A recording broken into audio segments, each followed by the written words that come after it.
Big boss season 6 പുതിയ ചുവടുവെപ്പുമായി എത്തിയിരിക്കുകയാണ്. Season 6 തുടങ്ങുന്നതിന് മുൻപ് തന്നെ ആദ്യ 2 മത്സരാർത്ഥികളെ പരിചയപ്പെടുത്തിയിരിക്കുകയാണ് മോഹൻലാൽ. വീട്ടമ്മയും ട്രാവലറുമായ നിഷാനയാണ് കോമണറായി എത്തുന്ന 2 മത്സരാർത്ഥികളിൽ ഒരാൾ. യാത്രകൾ ഇഷ്ടപ്പെടുന്ന ഒരു കൂൾ ഹോം മേക്കറാണ് നിഷാന.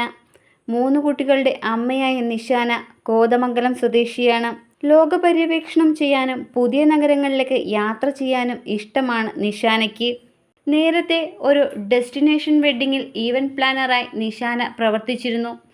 ഇന്ത്യയിൽ മാത്രമല്ല നേപ്പാളിലും പര്യവേക്ഷണം ചെയ്യപ്പെടാത്ത പല സ്ഥലങ്ങളിലും നിഷാന ഇതിനകം യാത്രകൾ ചെയ്തിട്ടുണ്ട്. നിഷാനയുടെ സ്ട്രീമിംഗ് ചാനലിലൂടെ നിഷാന സാഹസിക യാത്രകൾ ചിത്രീകരിക്കുന്ന ഒരു ബ്ലോഗർ കൂടിയാണ്. കാശ്മീർ, ലഡാക്ക്, നേപ്പാൾ തുടങ്ങിയ സ്ഥലങ്ങൾ ഇതിനകം പര്യവേക്ഷണം ചെയ്തിട്ടുള്ള ഈ ട്രാവൽ ഫ്രീക്ക് നിലവിൽ ഇന്ത്യയിലെ വിനോദസഞ്ചാര കേന്ദ്രങ്ങൾ പര്യവേക്ഷണം ചെയ്യുന്നതിനായി ചെറിയ ഗ്രൂപ്പുകളുടെ ടൂർ പ്ലാനറായി പ്രവർത്തിക്കുന്നു.